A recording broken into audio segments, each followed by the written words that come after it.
Hello and welcome to Kingston Now. I'm Jimmy Buff. This week we'll meet Geddy Sveikauskas, the man behind Ulster Publishing.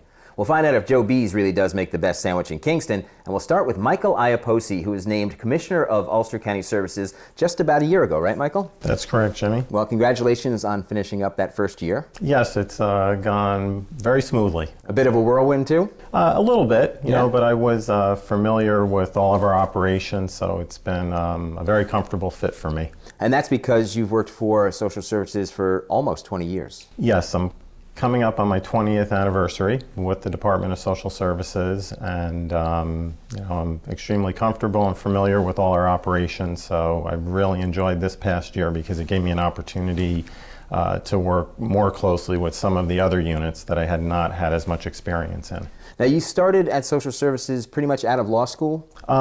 Just about. I had graduated from law school in 1990, and out of law school I worked for the U.S. Customs Service for 3 years. And then in connection with returning to Ulster County, I interviewed for a staff attorney position at DSS and was hired. Because you're a native, right? You grew up where, in Olive, I think? I grew up in the town of Olive, correct, yep, and 1981 graduate of Ontiora High School. Terrific. Well, the Indians are proud of you, I'm sure. The mission statement of social services in Ulster County is essentially to help families and individuals in need. That's correct. The sort of vibe and political climate in recent months, particularly around the presidential elections, seemed to cast an aspersion on that sort of segment of society who needs help. Mitt Romney in the video where he called those people takers. Does that have an effect on the stuff you guys do at DSS? It may have an effect, Jimmy, but I feel like maybe we're the exception here in Ulster County. Perhaps it's the rural nature of a large portion of our community, the fact that I think neighbors here in Ulster County are interested in helping each other out in a crisis or just on an everyday basis, whether it happens to be trying to deal with a situation that comes up as a result of a situation that affects an individual family or something that might be a little bit bigger, like what we've seen with some of the weather disasters, the recession. I have had the opportunity to visit a lot of organizations over the course of 2012, and what I find is that people support our programs, they support our department, our services. They're interested in us doing our work efficiently, though. They're interested in us reaching the people who really need help and who are eligible for help. And how do you do that? I mean, to get in there and to make sure that someone isn't just, taking a ride, but they really genuinely need help? Well, we basically operate in two major areas. We provide services to families and individuals, and that's where we're trying to ensure the safety and the well-being of children and adults and families who might be dealing with situations or issues where there's some sort of danger or issue that requires intervention or investigation. The other side of what we do has to do with administering public assistance programs. That's things like the Supplemental Nutritional Assistance Program. Describe that for a minute. That's commonly known as food stamps. Okay, that's one of our major public assistance programs. HEAP, which is Heat and Energy Assistance Program. Medicaid, which is very well known. We also have family assistance, temporary assistance, and safety net. So those are our two major areas, providing services and administering public assistance programs. You mentioned the recession, the economy. Does that influence the number of people you see at DSS? Yeah, we have seen since the recession around 2008 a substantial increase in our caseloads across the board. Obviously, because of the difficult economic times, more people have come to apply for our programs, and also the stress that ends up resulting in the family units and to individuals has increased the need for services. So we've definitely seen an increase. Has your staff increased in that time? We have not increased, but we have certainly been able to sustain the workload that's resulted. One of the things that you hear just about every governmental agency talking about is doing more with less. So what we've attempted to do is increase our efficiencies, identify and implement protocols that help us to do our work in a more accurate way. There's been a lot of innovations that have assisted us in being able to do that. The importance of a safety net. I mean, I know you actually there's a specific definition of that for social services, but the general idea of that, in other words, we provide help for people who need it, seems to be a really important part of, for lack of a better description, a civilized society. Yeah, I would absolutely agree with that characterization, Jimmy. I think that most of the programs that we administer on the public assistance side, a lot of the services that we provide in connection with the investigations that we conduct and the action that we take on behalf of vulnerable children and individuals all arise and find their origins going back to the 1960s, the Great Society, where there's recognition that the entire community can thrive and do better if all of the members of a community are receiving, under circumstances where they might be eligible and where it's going to help them through a difficult time or get over the hump, to a place where they can become self-sufficient. We see a tremendous number of success stories. People find themselves in difficult circumstances because of a lot of different variables, and sometimes someone needs a little bit of help. I see constantly, things that people do. It comes right back down to neighbors helping neighbors, and I think that's a philosophy that's embraced in Ulster County. It's it's tough because a lot of your clients, a lot of people you serve, are children. And when people are sitting on the sidelines looking in and saying, hey, there's waste and you can do that better, what they sometimes neglect to take into account is that there are kids in our city, in Ulster County, who go hungry on the weekends when they're not at school because they don't have school food programs. And I know your organization works with a lot of other community-based programs to help in situations like that. Tell me about some of those relationships. I think we have an excellent relationship with other organizations in the community that are doing outreach of that nature. There's a lot of not-for-profits that are trying to lend a helping hand. I think we can all understand and recognize that when families and children are having their basic needs met, they're going to be better equipped and better prepared to contribute to society and to succeed, whether they're in school or in the workforce or trying to get into the workforce or improve their education or obtain training. We work with a lot of other agencies that are trying to assist people to transition to self-sufficiency that might find themselves in a position where they just haven't quite been able to make it yet. And at the end of the day, when you go home at night, do you feel good because you've made a difference? I've always enjoyed my job. I didn't start out looking to be in this particular field of work, but when the opportunity presented itself to return to Ulster County 20 years ago and to be able to get a job as an attorney, it was a perfect fit back then, and nothing's really changed. I've enjoyed all the time that I've been with the Department of Social Services and with the county, and I just feel like we're always able to make a contribution and to make a difference. It doesn't always happen overnight, but I do think that at the end of the day we're making progress, and we're helping our neighbors, and we're helping Ulster County. Terrific. Well, congratulations on your first year and your upcoming 20 years. Thank you. I appreciate that. You're watching Kingston Now. Next, it's publishing impresario Geddy Sveikauskas, the man behind Ulster Publishing.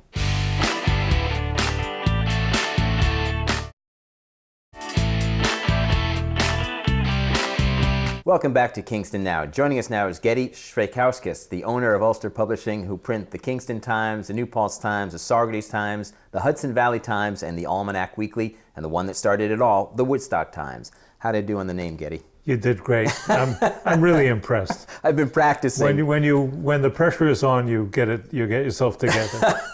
Well, after we booked you, I started practicing. I've been walking up to people randomly and just saying your last name. The Woodstock Times is the one that started it all for you back in 1972. Well, how did it come to be that you started printing a newspaper? I needed to get a job up here. as I moved up here, I bought my house in '69, and early '69, and I realized once I did that there was no way to make a living up here. There still isn't, especially if you have specialized skills. And so I met somebody who owned a jewelry store on Bleecker Street in the Village, Bleecker and I think 8th Street. And he was going out with a Woodstock woman who he wanted to impress. And he decided he had two businesses he wanted to start. He didn't know which one. It was a newspaper and a garbage hauling business. And he ended up with one of each. And not knowing even less about the newspaper business than I did, my sole experience in journalism being as an office boy for the Columbia School of Journalism, where I mimeograph things very professionally. He decided that I would be the editor, and that seemed great to me. I loved the vision of writing about what you can see, basically observation. And I felt that was the heart of community. People knew each other on that level. And I always I said, that's kind of a nice thing to do. 6 months later, he told me that he wanted the newspaper to look more like the New York Post, which we differed. And I offered to buy him out for what he had put in at that point. He accepted. And that's how I became a newspaper publisher. How does today's newspaper compare to the early issues of the Woodstock Times? Did it follow a similar format? Has it changed much over those years? Yeah, yes and no. Woodstock has changed. The newspaper business has changed, and I've even aged a bit. So it's hard to make that comparison. I think that the goal is still the same in my mind. That I want to talk to people. I want to find out about their lives. And I want to share that as widely as possible in our community. You've got terrific writers who cover terrific topics. How involved in that aspect of it are you? Well, I'm like to think of myself, though I'm not, as God. I was the prime mover, but no longer as an active participant. I do work full-time as an editor, and mostly it's a matter of relationships.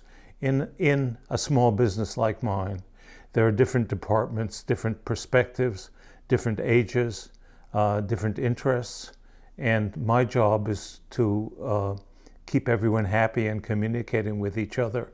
I appreciate telling a story more than I do reporting on a planning board meeting, say.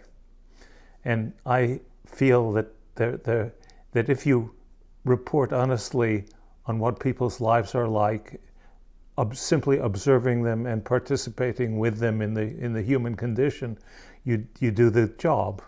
And I've tried to keep that going, even though the world has changed quite a lot.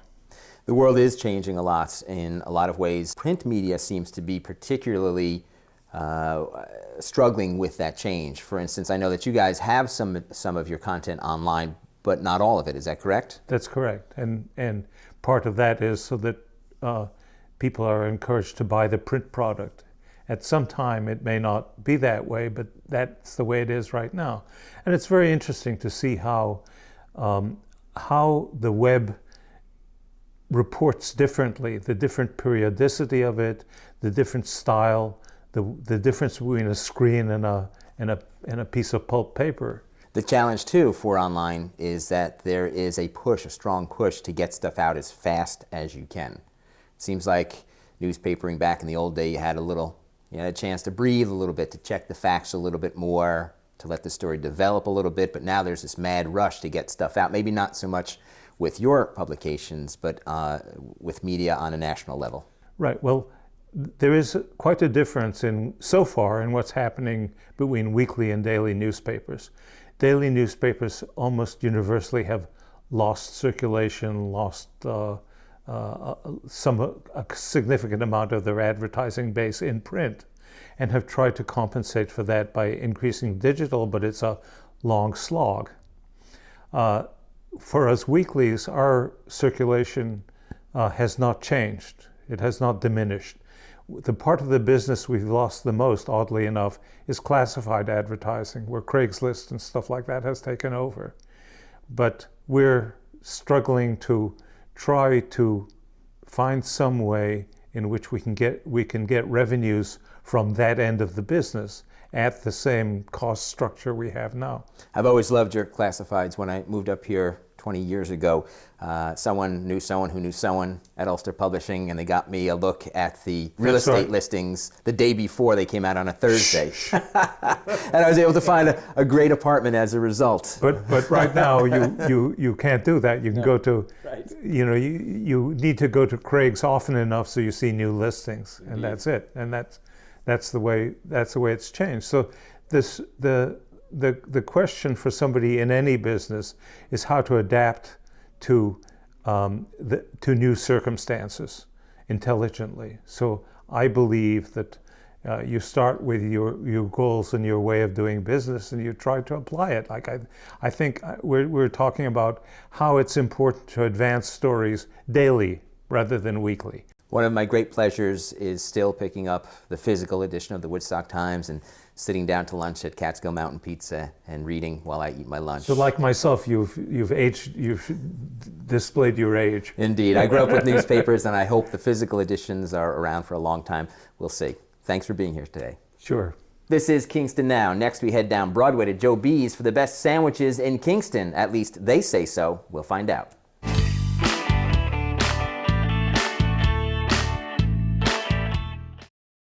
Welcome back to Kingston Now. Joe Beez Deli bills itself as having the best sandwich in Kingston. Let's head over there and find out. Joe Beez opened March 21st, 2001 on South Manor Avenue here in Kingston. We opened up when my son was in kindergarten. He's now a senior at high school, and so that'd be 13 years. What makes a great sandwich is bottom line love. You got to really want to serve your customer no matter what sandwich it is that they're getting. You got to make it how they would want it, and show a little appreciation towards your customer also. Joe Beez has in its repertoire probably about I'm going to say 115. We keep about 60 or 75 in circulation at all times. We have some real good throwbacks that we've forgotten about, that some kid that may have come in back in 2003 comes in as a 32-year-old and he says, let me have the Wrigley's. And some of the guys here don't know what that is, so it's it's been fun. Your typical Joe Beez customer, we run the whole spectrum of school kids. We have the kids that are here on Broadway on Saturdays playing Binny basketball. We always say, here they come, the next generation Joe Beez customer. The kids have built our business, there's no doubt about it. The high school kids, the college kids, cool people soon followed after that. And now we reach everybody, even the uncool. 2013 sandwich contest was great. It was our 7th contest. We really looked forward to it this year because we skipped it last year. Last year we skipped it mainly because we were moving locations. It was bad timing. Etc. So this year, when the contest happened, there was a lot of excitement because there's some bit of a grudge match between a couple of the past winners, and they were really anticipating this year's contest, and it really came down to the wire. The one guy that has been a past winner twice over, he managed to come through again this year. And it was fun. We get 139, I think we had 139 entries. And what we do is we go through 4 stages of elimination. First off, we just kind of go through them, and by eye and reading the card and things like that, do we like that sandwich? Would we order it? That brings it down to 40. Then we kind of put them head to head against each other. Pulled pork sandwich against pulled pork sandwich, ham and cheese against ham and cheese, so to speak. They go head to head. Then we have a vote on that. And then we get down to the final process of actually making the sandwiches. And that's when things get really fun. And, you know, like I said, it lasts about 2 or 3 weeks, you know, the judging part of it. Does Joe Beez make the best sandwich in Kingston? We've been, if you pull us up on the internet, I'm going to go by the internet. If you pull us up on the internet, if you type in sandwich, if you type in best sandwich, if you type in lunch, if you type in many things, Joe Beez pops up first. So we've had people from Idaho. We get people every weekend from New Jersey. People that are coming from Hunter Mountain, getting off the thruway coming here. So aside from what the Kingston populace thinks, I would say, you know, we're growing. So yes, Joe Beez does make the best sandwich in Kingston. Back in 2004, sandwich contest winner was the Prodigy. And that sandwich has turned out to be day in and day out our best seller. It's grilled chicken, barbecue sauce, hot sauce, bacon, cheddar cheese, blue cheese. It's you know, typical, kind of like a chicken wing on a sub roll. Chicken breast, so it's real good. Grilled chicken breast, not fried or anything, and it's grown to be a staple. It really has. That's it for this week's show. Our thanks to Michael Iapoce, Commissioner of Ulster County Social Services. Thanks also to Geddy Sveikauskas. To read some of the great newspapers he puts out, go to ulsterpublishing.com. Remember, all of our previous shows are available on our YouTube channel, and you can find that link on our Facebook page. For Kingston Now, I'm Jimmy Buff. We'll see you next time.